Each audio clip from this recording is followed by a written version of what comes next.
Are you struggling to feel relaxed and consistent when you sit down to play? That's exactly what this guided hand routine is designed to fix, and it's helped my students level up their technique and play faster and stronger in just a couple minutes a day. So in this video, I'm going to show you my go-to 9-minute warm-up, and you'll do it right along with me so you're improving your drumming every day. Now let's jump right into the warm-up with a finger workout. I'm going to break down each exercise for you while we go, and I'll put chapters below so you can jump straight to doing the warm-up with me without the explanation. By the way, I made a PDF of all the exercises in this warm-up for you. I'll put a link below for you to grab it. So we're going to start with 1 minute of this. We're not even playing the drums yet. All you're going to do is open your hand all the way, close the fingers all the way. Don't make a fist, don't curl the fingers, and don't clench and squeeze. It's just open, you're relaxed, closed, you're relaxed. So you want to stay loose with it, but then do this at a good speed, all the way open, all the way closed for 1 minute. Now, just doing this for 20 seconds while I talk about it is going to give you a workout. You're going to start to feel the burn here. There should be no tension, just that you're giving your muscles a workout and you're going to feel that burn, but that's it. So you can do the full minute with me later when we do the entire 9-minute warm up together. But first, let's move on to the second exercise in this warm-up, and that's the wrist workout. Now I got this from my good friend and fellow drum hub teacher Alex Cohen, and it's simply that you're going to place your thumbs onto the drummer pad and then tap your fingers together, both hands, like so. You want to make sure that you're doing a combination of wrist and wrist rotation to execute the stroke. So it's almost kind of like a butterfly, so to speak.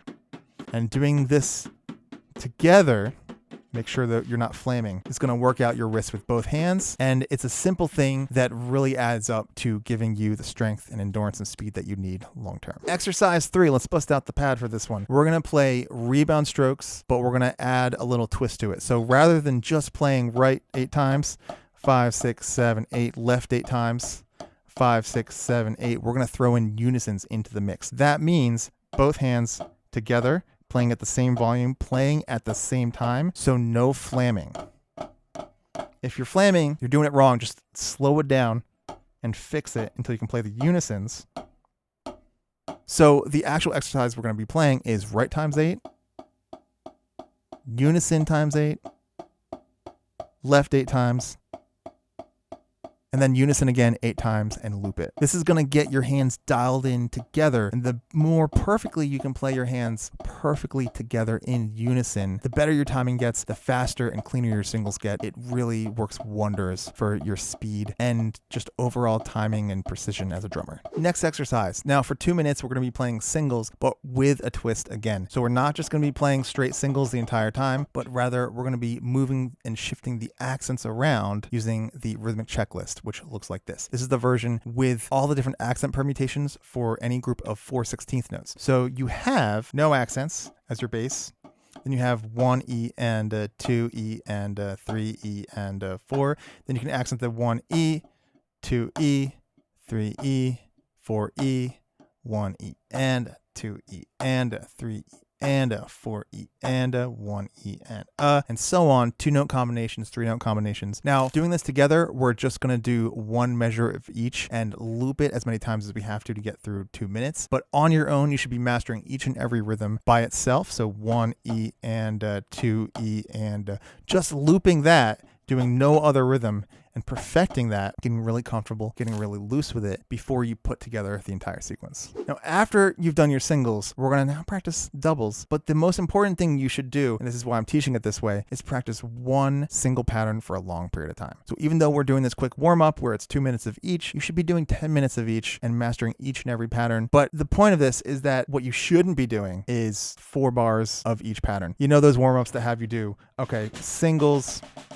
and then doubles, and then paradiddles, and then something else. Like, don't do that until all those patterns are truly mastered, where you've put in the time with each of them. If you're switching back and forth constantly, then you're not developing the muscle memory of each and every pattern becoming completely effortless and automatic. You want these things on autopilot before you start switching between them on the fly. That means for now, we're going to be doing 2 minutes of doubles, and if you can, I want you practicing open-close technique with these doubles. Now, the open close technique is a combination of a wrist stroke and then a finger stroke. So you're using 2 different muscle groups for each of the 2 strokes. Rather than 2 wrist strokes or 2 finger strokes, every time you have to go down, up to make 2 strokes. With the open close technique, you go down, up, and you get 2 notes out of it.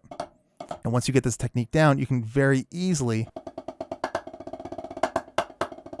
get even doubles that are really clear, because the open close technique lets you bounce the stick back up and then you use your finger stroke. Both strokes are actually the same volume because they're the same stick height. Now to go into open close technique in depth, I want you to watch this video right here. I'll also leave a link in the description. Do not practice your doubles as a stroke and then a bounce. So if you're using a modified like buzz roll technique where it kind of just dribbles, I call that the high school band teacher double stroke roll, where the second stroke is really quiet. It doesn't work. So make sure you really work on this technique, get things even, and then slowly practice your doubles along with me later in the warm-up. The final exercise, this is such a fun sticking, and when I teach it to my students, it really unlocks a different level of expressiveness, and it's honestly easier to play fast than regular paradiddles. So we're going to be playing inverted paradiddles. We'll do them leading with the right, so the pattern is right, left, right, and then left, right, left. You can actually see the paradiddle in there if you start on a different note, but you don't think about it this way. The inverted paradiddle, the way that it's shaped, allows you to kind of bounce back and forth between your hands in a way that feels really fluid, and it's easy once you practice and warm up with me every day for a couple of months to play fast like this.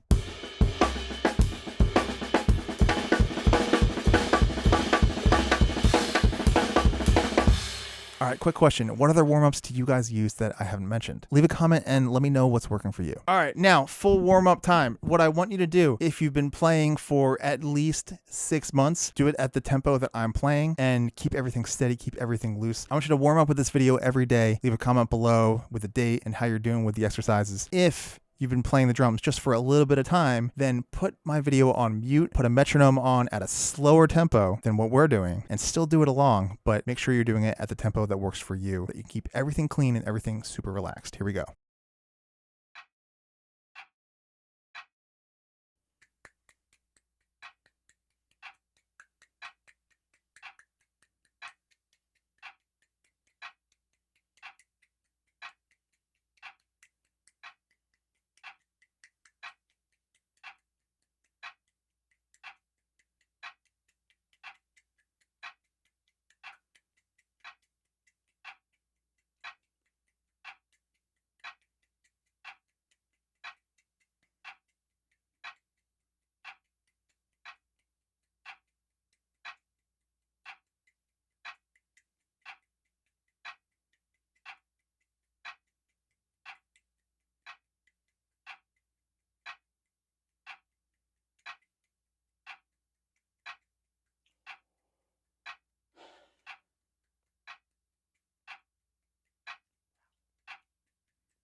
Don't forget you can grab the PDF for all of these exercises for free. I'll leave a pinned comment below so you can grab it. Now, this warm-up is going to do you no good. In fact, it can be straight up harmful if you don't fix any leftover bad habits in your technique. But how do you do that? Watch this video next where I'll show you exactly how to fix your technique mistakes with just one single routine.